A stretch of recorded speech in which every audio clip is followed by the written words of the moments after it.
নমস্কার, নিউজ ভ্যানগার্ডের পর্দায় প্রত্যেককে স্বাগত। এই মুহূর্তের গুরুত্বপূর্ণ সংবাদ নিয়ে আপনাদের সঙ্গে আমি রয়েছি শতাব্দী।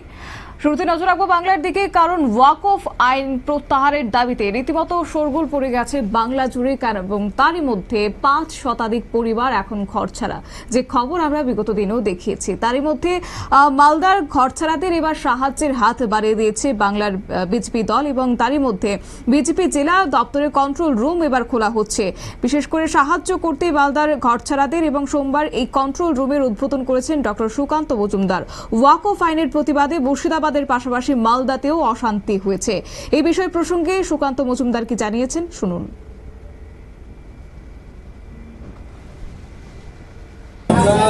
যে দুনিয়া নেই তার আগে মোতাবাড়িতে, এবং আমি বলছি, ভবিষ্যৎবাণী করছি, এরপরে পাল্লার বিভিন্ন জায়গায়, বিভিন্ন জায়গায় আরো এই ধরনের ঘটনা ঘটানোর চেষ্টা করা হচ্ছে।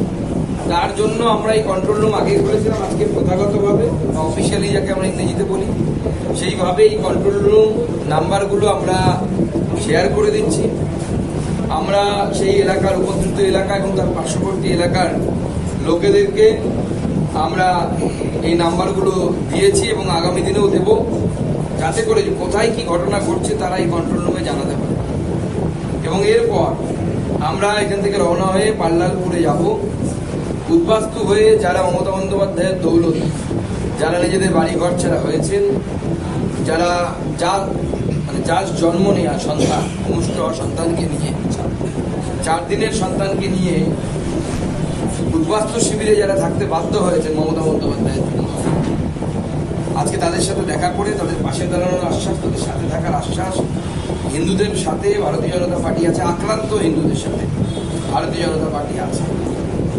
এবং আমার আগ্রহ থাকবে যে রাজ্য পুলিশ প্রশাসন, আমরা জানি তারা বায়াস, মমতা ব্যানার্জির নির্দেশ ছাড়া তারা কিছু করতে দেয় না। এই ধরনের ঘটনা হলে হিন্দুদের বাড়িঘর ভাঙচুর করতে তারা নিজেরাই দেয়, অ্যালাউ করে। এরপর আশা করি তারা সেখান থেকে বেরিয়ে এসে হিন্দুদেরকে বাঁচানোর চেষ্টা করে। কালকে রাত্রিবেলা ঘটনা ঘটেছে, এখনো পুরোপুরি শান্ত হয়নি। তারপরেও পুলিশ নির্লজ্জের মতো কেন্দ্রীয় বাহিনীর মিস ইউজ করছে। কেন্দ্রীয় বাহিনীকে যে জায়গায় নিয়ে যাওয়ার কথা সে জায়গায় নিয়ে যাচ্ছে না, কারণ কেন্দ্রীয় বাহিনী ডিপ্লয়মেন্টের দায়িত্বটা নিয়ম অনুসারে এসপির উপরে থাকে, এবং এসপি এবং আইসি এরা বদমাশি করে এই ধরনের ঘটনা ঘটাচ্ছে এবং হিন্দুদেরকে বারবার আক্রান্ত হতে দিচ্ছে, ভয় দেখানো।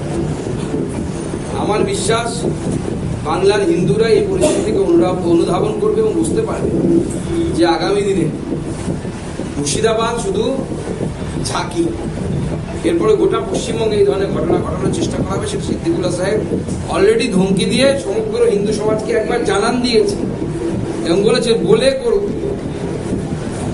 স্বাভাবিকভাবে হিন্দুরা যারা কুম্ভকর্ণের নিদ্রায় ঘুমোচ্ছেন তারা জাগবেন, এবং আগামী দিনে এই মমতা বন্দ্যোপাধ্যায়ের এই যে জিহাদি সরকার চলছে, সেই জিহাদি সরকারকে উৎখাত করার জন্য যা যা করার সেটা করবে।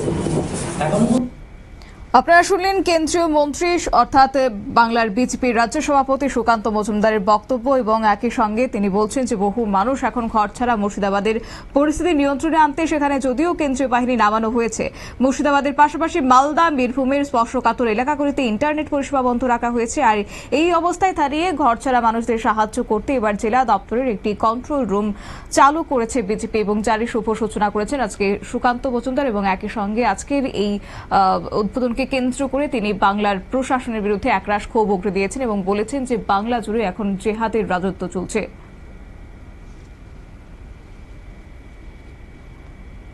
নিয়ে নিচ্ছি ছোট্ট একটি বিজ্ঞাপন বিরতি, সঙ্গে থাকুন।